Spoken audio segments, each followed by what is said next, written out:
এগুলো আমাদের উপর নিক্ষেপ করছে এই পুলিশ। এখান থেকে যাব না, পারলে মাইরে ফেলেন। মেয়েরা প্রত্যেকটা শরীরে ভেতরে ভেতরে দাগ করে ফেলছে।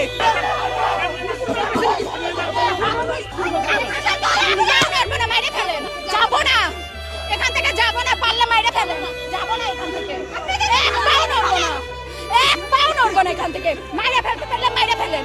আরো যদি টিয়ারশেল মারতে চায়, বম মারতে চায়, মাইরে ফেলুন, সরবো না। আমাদের আহত হয়েছে, অনেকেই হয়েছে। এগুলো আমাদের উপর নিক্ষেপ করছে এই পুলিশ।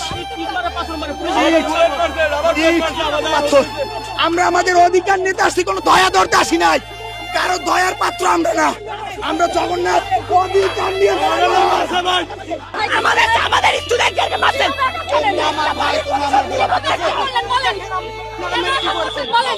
আমরা বলছি থামেন, আমরা বলছি থামেন।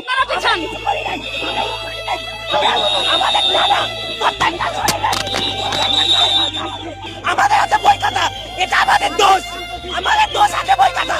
আমার কাছে কি ইট পাটকেল আছে? মেয়েরা প্রত্যেকটা শরীরে ভেতরে ভেতরে দাগ করে ফেলছে। আমার এমন জায়গায় মারছে, আমার পুরো চোখে পর্যন্ত মারছে ওরা। আমরা শুধু বলছি থামেন, আমাদের স্টুডেন্ট গুলো ছড়ে যান। এতটুকু বলছি আমাকে মারছে, মারে আর মার। চারটা বাচ্চাগুলো কি মরেছিল না? যে কি করে এখানে আসছে? আমরা আমাদের অধিকার নিতে এসে যদি এখানে নির্যাতনের শিকার হইতে হয়, জীবন দিতে আমরা সেটাই দেবো। আমরা কোনো দয়া ধরতে আসি না, কোনো সরকারের দয়ার দান আমরা ধরতে আসি না। আমরা আমাদের ন্যায্য অধিকার রাজপথ থেকে আদায় করে দেবো। আমাদের অধিকার রাজপথ থেকে আমরা আদায় করে নেবো। কোনো সরকার দয়া আমরা ধরবো না।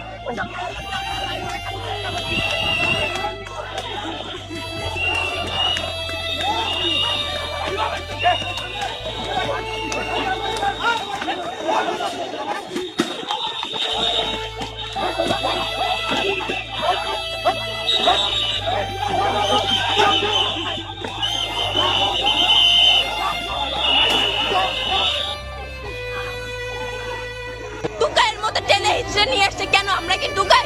আমরা একটা পাবলিক ইউনিভার্সিটির স্টুডেন্ট। আমাদের উপরে কেন হামলা করা হবে? এর জবাব আমাদেরকে ইউনো সরকারকে দিতে হবে। আমরা যে সরকারকে গদিতে বসিয়েছি, আমরা আন্দোলনের মাধ্যমে রক্ত দিয়ে সেই সরকারকে এনেছি, সেই সরকার কিভাবে পারলো আমাদের ভাই বোনদের উপরে পুলিশদের হামলা করার অনুমতি দিতে? আমরা এর জবাব চাই। আশা করবো এর জবাব আমরা পাবো। এবং কি দেখলেন তো জয় বাংলার সৈনিক ভাই বোনেরা কেমন আছেন, কোথায় থেকে এই মুহূর্তে দেখতেছেন জানাতে পারেন কমেন্টে।